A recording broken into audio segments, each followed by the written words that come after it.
Hi, welcome back to the Alkene Addition playlist in organic chemistry. In this video, we're going to cover a type of reaction known as hydroboration oxidation. Now, the first two reactions that are up here, so this one right here, let me get my pen. This one, number one, if you look at this, we have an alkene here, simple alkene. We throw it in with some H3O+, and what we ultimately get is a Markovnikov addition. What Markovnikov addition, recall, means is that whatever functional group we're adding, in this case it's an OH group, an alcohol, it's added to the more substituted position on the alkene. Okay, so if you look at this side, on the right side right here, it has essentially two hydrogens. But notice here you have an ethyl group, you have a carbon chain, so the left side is more substituted. Therefore, when you do this reaction, which is just, it's alkene hydration, get the pen, there you go, hydration, then it adds to the more substituted side, okay? Whenever you have this reaction, this is the second one, this one is called oxymercuration, demercuration. I'm just going to abbreviate it. And oxymercuration, demercuration kind of does a similar thing, okay? It's going to add preferentially to the more substituted side, that's a Markovnikov addition, and then you ultimately get this OH group right here on the more substituted side. Okay. The only difference between these two is with oxymercuration, demercuration, you don't have the capacity for carbocation rearrangements. In the case of hydration, you do. So these two reactions are Markovnikov additions. Markovnikov additions. And so they preferentially add to the more substituted side. But what happens if, for instance, instead of wanting this one product that we get in both these cases, what if instead I want to add the OH group to the least substituted position? We already said that position is right here. That's this position right here. What if instead I want to add to that side?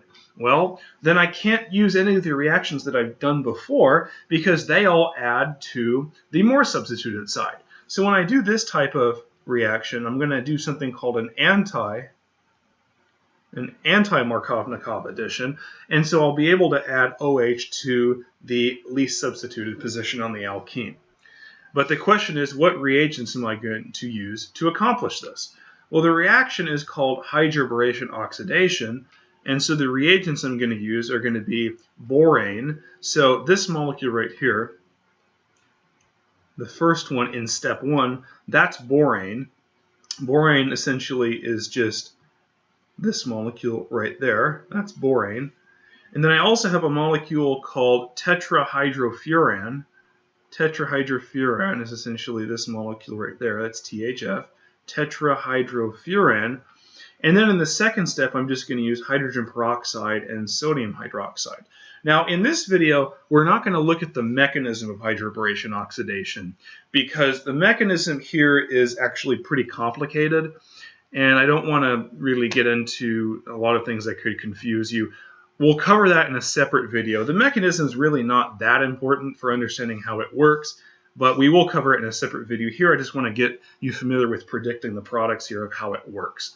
Okay, so anytime in the reactants, kind of a dead giveaway that you're going to do this type of reaction is really the first set, BH3THF. When you see BH3THF, that's a clue that you're going to do hydroboration oxidation in the reaction. Okay, and the second step is usually hydrogen peroxide and sodium hydroxide. So the key here is that we're adding OH to the least substituted side of the alkene. Okay. Let's look and see exactly how that works, okay? And the best way to do that is really just to dive into some practice problems, okay? One thing I've been showing you in these reactions is really the best way to sort of predict how we're going to do this is really just draw that dotted line right through the double bond, and then we're going to pick one of the sides of these to remain the same in the plane, okay? If you're not familiar with that, you can certainly go back and watch the previous videos. But I'm going to pick everything on the top side of this dotted line it's going to remain the same or remain in the plane. So the way I'm going to draw the product is I'm just going to draw what's above there like that. So let me go ahead and draw the OH and the hydrogen that are added. So the OH is going to add to the least substituted side, that happens to be this side, and then a hydrogen is going to add to the other side of the double bond. And then I'm just going to go ahead and redraw everything else that's there. Right here, notice there is a hydrogen right there. So I'm going to go ahead and put that on a dash here, and then the methyl group that's sticking out right there. Okay. Why did I choose to do it like this?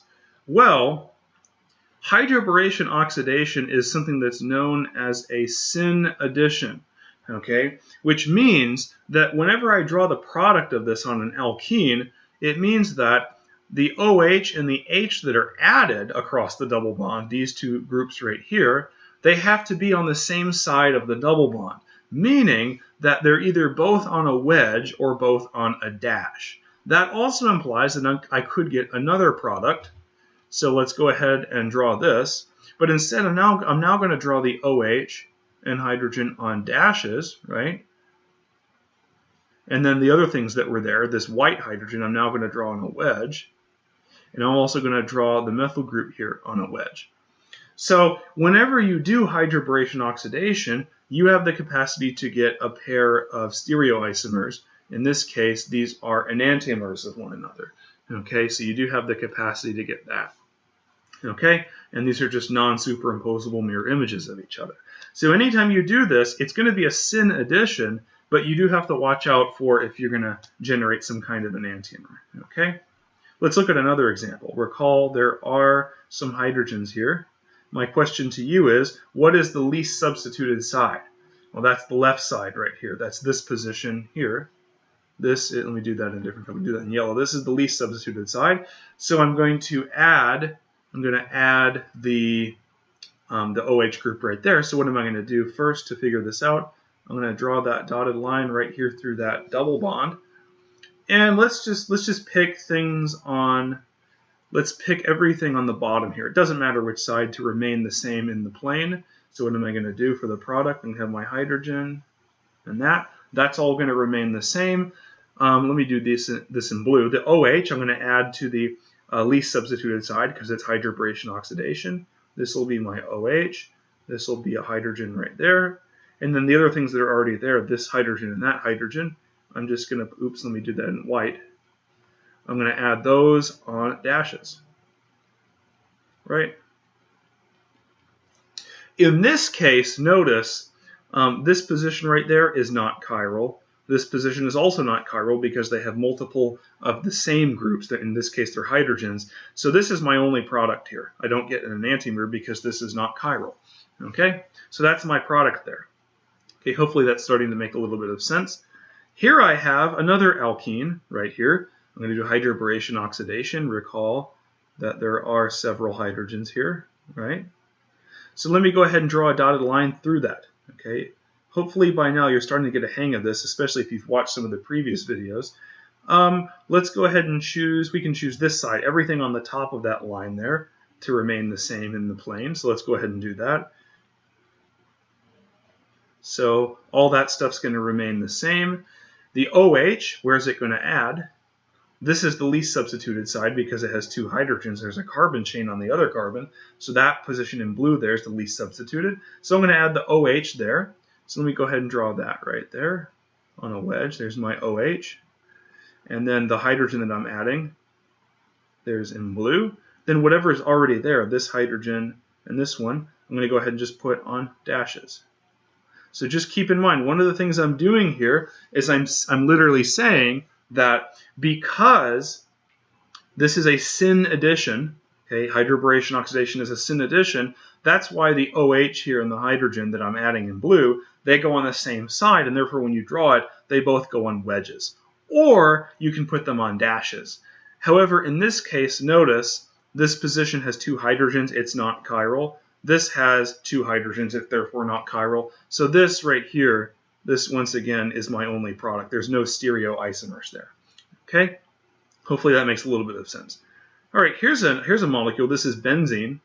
Okay, hopefully by now you realize benzene is what we term aromatic. Aromatic molecules have a huge stability and they're very low energy. Therefore, it's going to be really hard to react them because they're so stable. They don't react with anything, and certainly this is no exception. Hydroboration oxidation, when you try to do this on an aromatic compound, you get no reaction.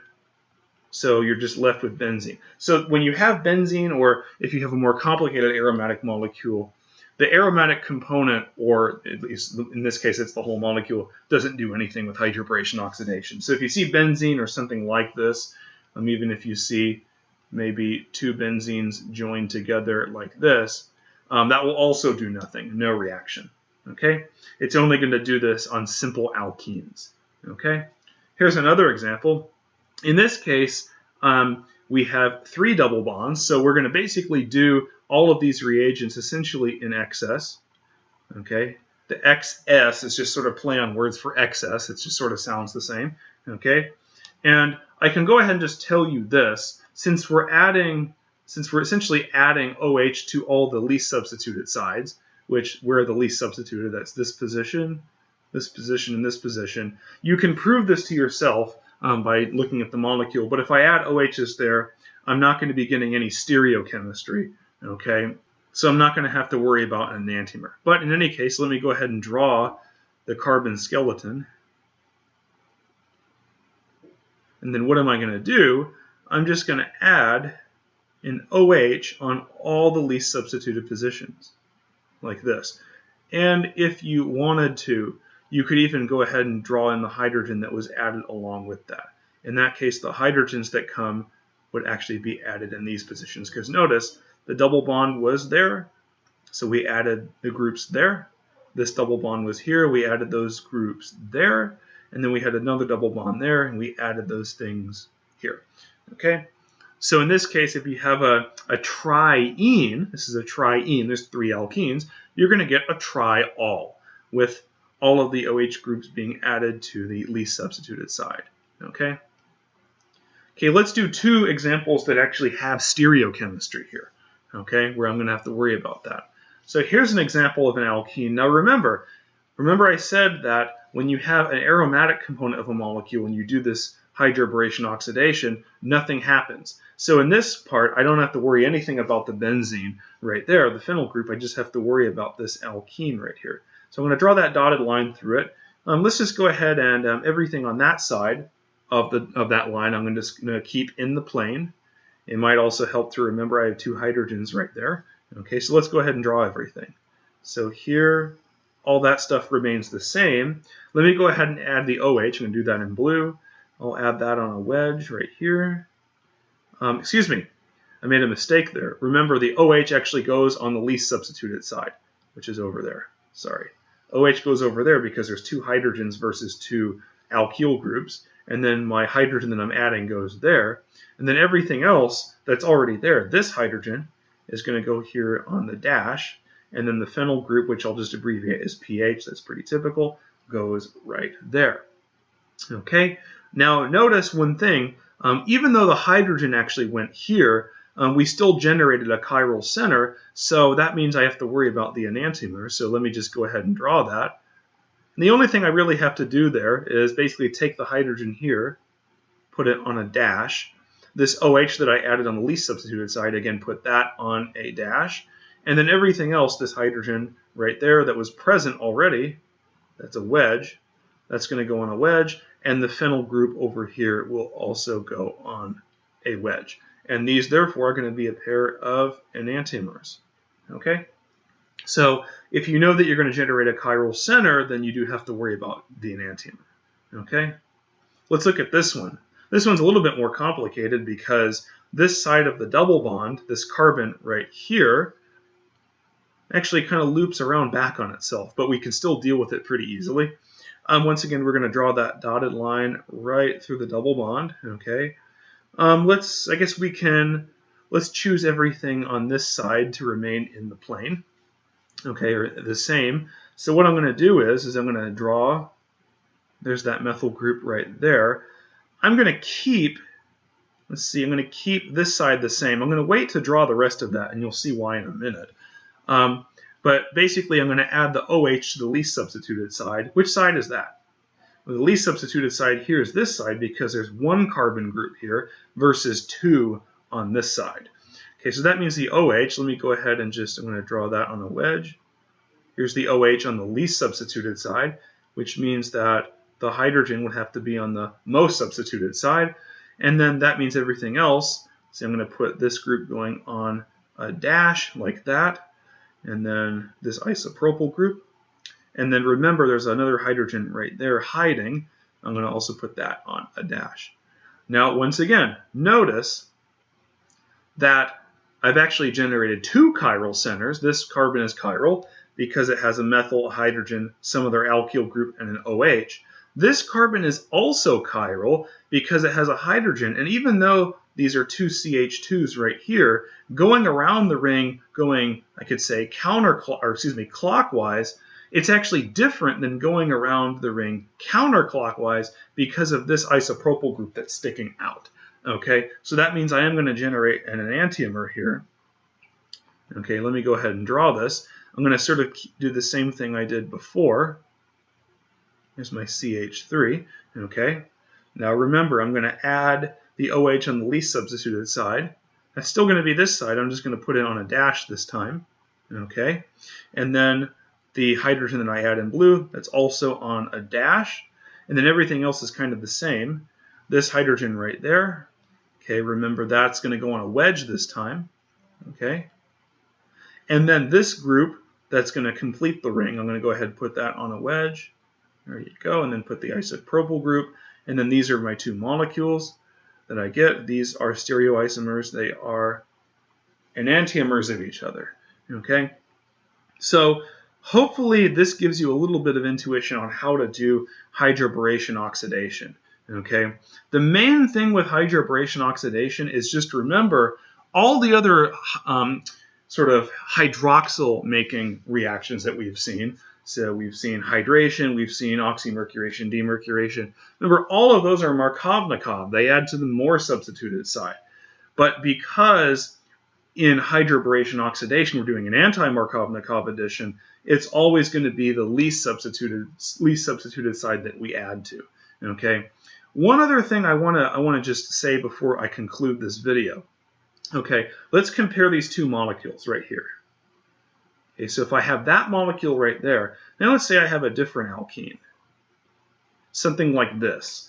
Okay, so I'm going to abbreviate this. Hydroboration oxidation, we're just doing that. Remember the reagents are BH3THF and sodium hydroxide and hydrogen peroxide. My question is, what would I get if I did hydroboration oxidation of this molecule right here? Well, that's what we've been dealing with, right? This right here is the least substituted side, so that should be where I add it. So that's, pretty simple. I just get this compound right there. So I start with 1, 2, 3, 4, 5, 6 hexene, so I get hexanol, right? But what about this compound, right? So remember, hydroboration oxidation is good for adding hydroxyl groups to the least substituted side of an alkene. But here's the problem: is both of these sides of the double bond are equally substituted. Okay. In all the examples we looked at before, one of the sides was clearly more substituted, and it's pretty obvious to see which one it is. In this case, they're both equally substituted. Okay, and I mean, I suppose you could add maybe an extra carbon there, but still, they're both equally substituted. So actually, hydroboration oxidation in this case is going to get you two products. Number one, it's going to get you, let's go ahead and draw it, it'll get you the hydroxyl added right there, but it will also get you the hydroxyl added right here. And this one right here would technically come with an enantiomer. This right here is a meso compound, so it doesn't have an enantiomer. Okay, but here's the point. If you want hydroboration oxidation to be useful, you pretty much have to have either a terminal alkene or you have to have something where it's pretty clear that one side is more substituted.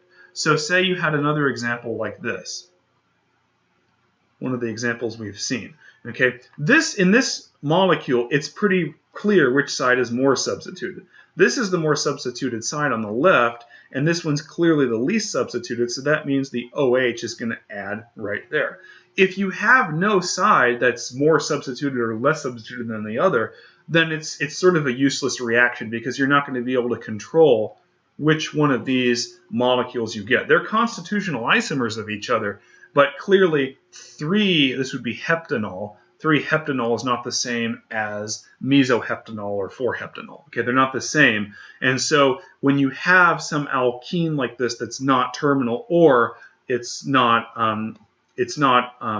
unequally substituted, then you get a mixture of products and the reaction is basically useless. Okay, so just watch out for that if you're ever doing a synthesis. So hopefully that made a little bit of sense. See you in the next video where we're going to cover something called catalytic hydrogenation. See you soon.